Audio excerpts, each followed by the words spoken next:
We have got, come on out, producer Mark Nielsen,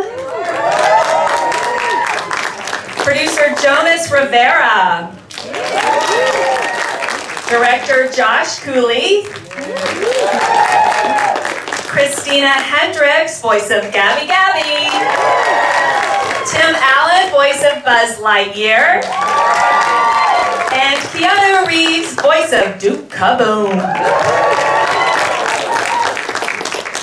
All right, everybody comfy? Everybody ready? How about you guys?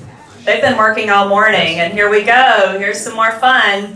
I heard you guys talking backstage. This has been a, 4-year journey? 5-year journey? Tell me about that and how you're feeling about it finally coming out.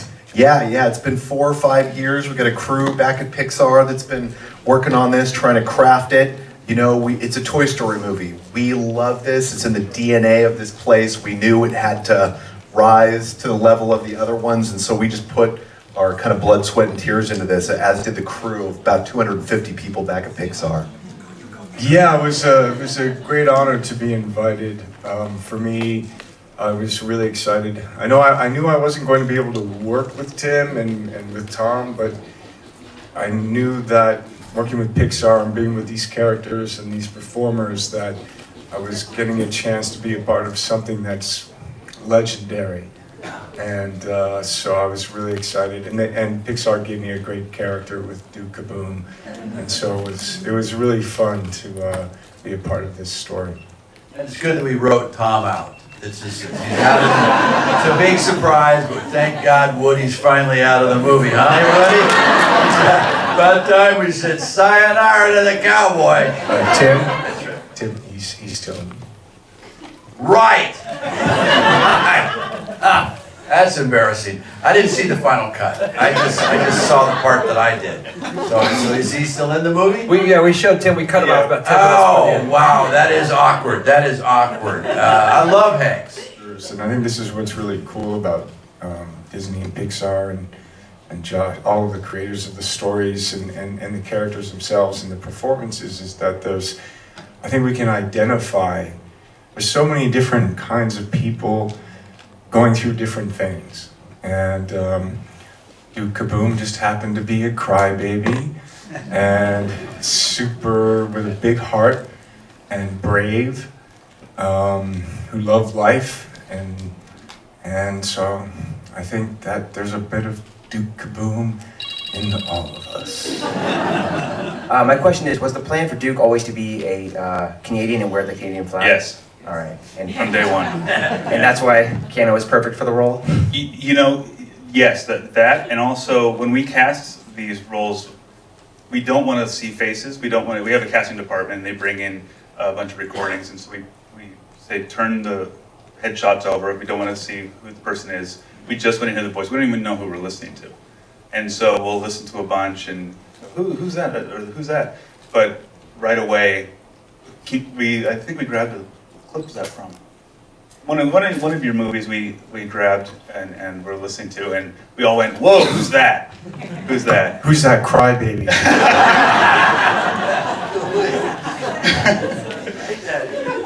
and they said, "This is Keanu Reeves." And we're like, "That's perfect." And we're just so grateful that Keanu agreed to.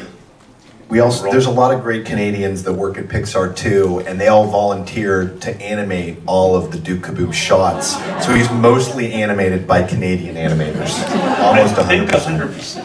The Maple Leaf crew. Yeah, the Maple Leaf crew. We hung the flag on Pixar when we were shot briefing that sequence. So how did you get Gabby going? Great question. We realized we'd never done a doll before, just a regular, like a doll.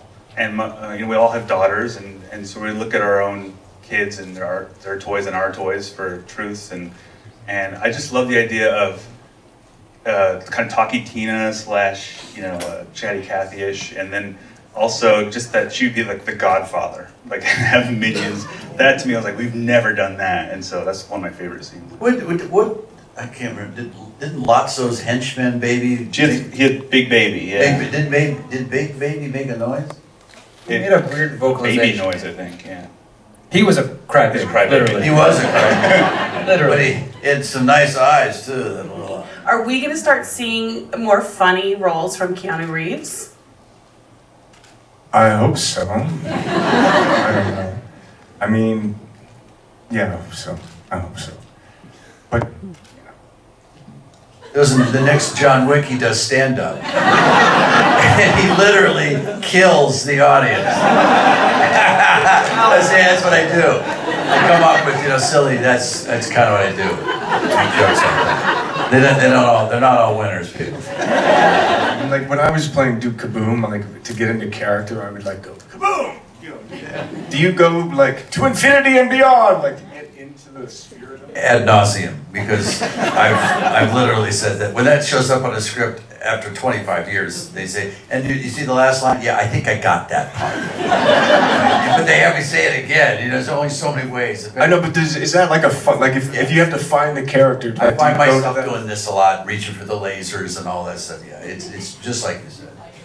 You know what this is though, and this is why we love this cast so much. They're so effortlessly skilled at this.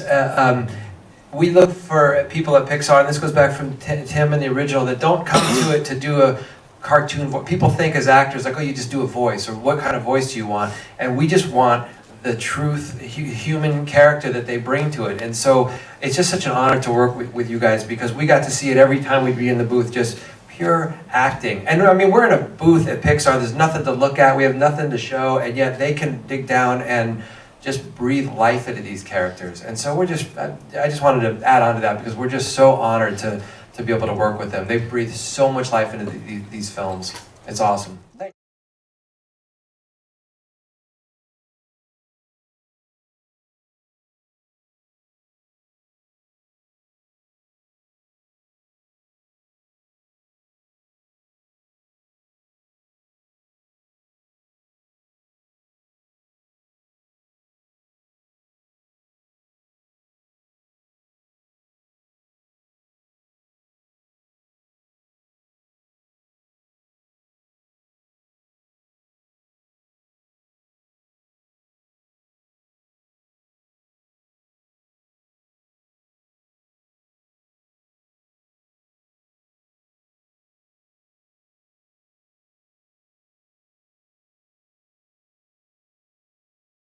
Tim, what was your preparation and how did you get through it so seamlessly from our perspective? I was trained went to film school, and then my electives, I did radio a lot. And I was trained by some of the best voiceover talents. I was the voice of Chevrolet for a while, Kodak, what was the other one, Kraft Foods and all that. I would do voiceovers. And I learned by some of the better guys could make my Republic Bank, or I do my bank, and I'd read it sound like, Republic Bank, try to do your thing. And some of the better voiceover people said, you got to live those words.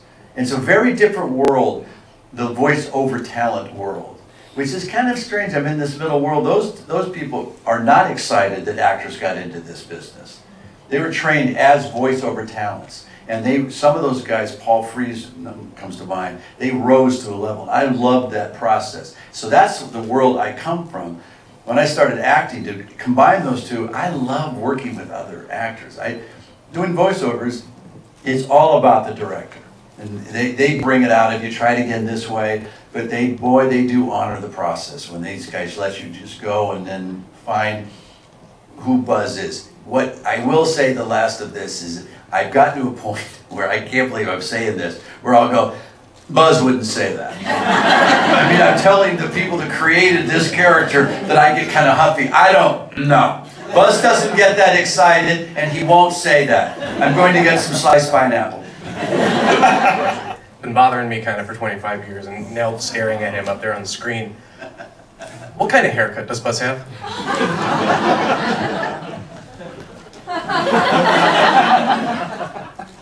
He has alopecia is the problem. He has patterned baldness underneath that balaclava that he wears. It's for fireproofing.